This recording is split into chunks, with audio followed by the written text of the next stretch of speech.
We're gonna have to have a conversation. Who's to blame for the oil crisis? Should we be taking oil from Russia and Ukraine? You guys are starting to piss me off. I mean, not that that means anything to anybody, because it don't. I understand that.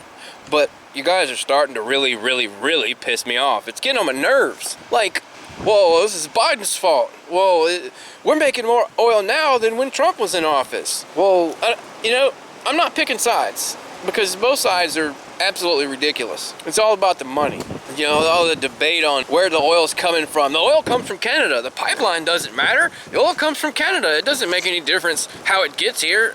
Okay, fine. That's not the point. The point is the gas prices are going outrageously out of sight, and I need gas to go into work and for cutting grass and limbing trees and making firewood. That's the problem. I don't give a crap about what president did what or whose fault it is or said. I mean, I do to an extent, but there's nothing I can do to change it. Again, I've said this before, there's nothing I can do to change it. So debating other people and getting on, fights and all this other shit is ridiculous. It makes no sense at all. So just stop it for one.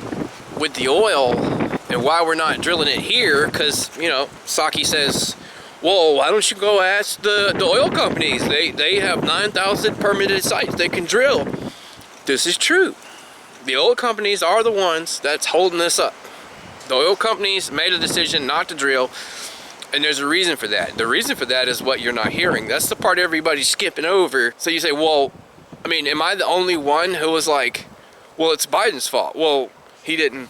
Why don't we drill more here? And then they turn around and they say, well, the oil companies can drill here. Why don't you go ask them why they, but nobody's went and asked them. But actually, somebody has went and asked them why they won't drill here. They've said openly, that's a bad investment because of all the green, not the Green New Deal, but because of, well, maybe, but because of electric energy and clean energy and all that stuff. That's why they're not gonna do it. I mean, think about this for a second. If you're an investor, and you know how the Republicans and the Democrats both are, they have their own thing, but the Democratic Party is more on let's make us green.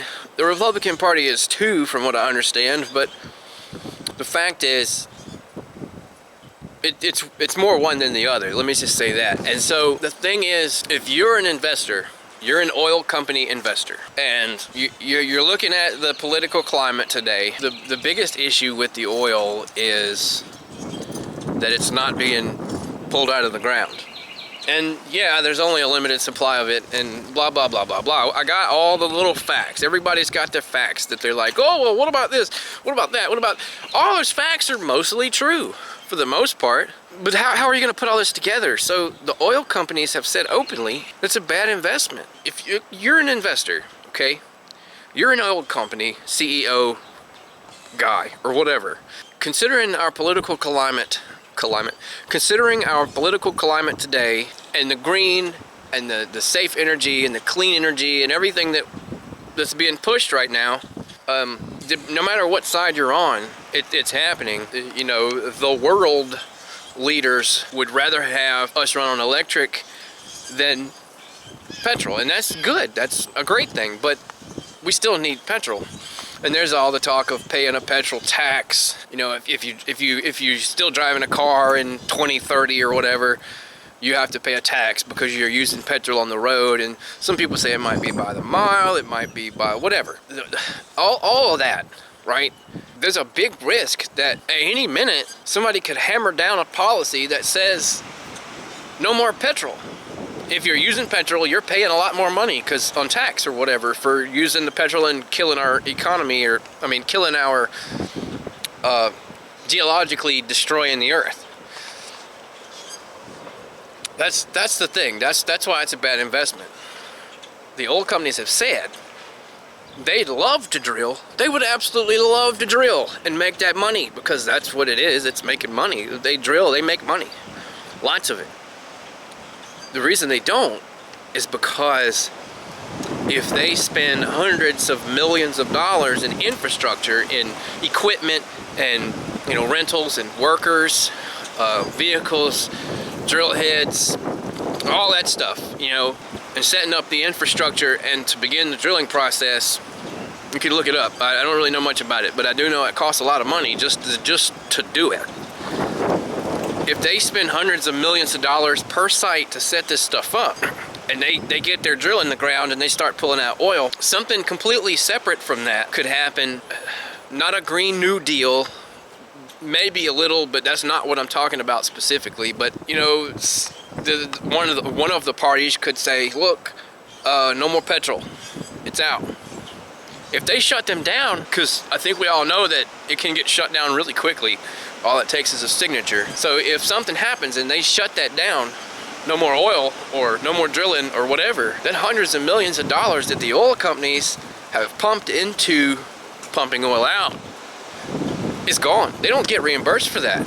That's just money they lost. That's a bad investment. They'll lose all that money, and nobody in their right mind as an investor or an oil company is going to be like, well, yeah, we'll do this, and if they shut us down, then, you know, oh well, too bad. You know, we'll deal with it. No, they're not going to do that. The only way there will be oil drilled in the United States more is by the two parties coming together and making an agreement that says, okay, oil companies, if you want to drill, go drill. We'll leave you alone. We'll make a ban on policies blocking you from drilling for 5 or 10 years. And then they probably would. But until then, they're scared. They're scared of losing hundreds of millions of dollars when they get shut down. That's the issue. So stop bitching about the president and the ex-president and all that shit. You're getting on my nerves. Grow up.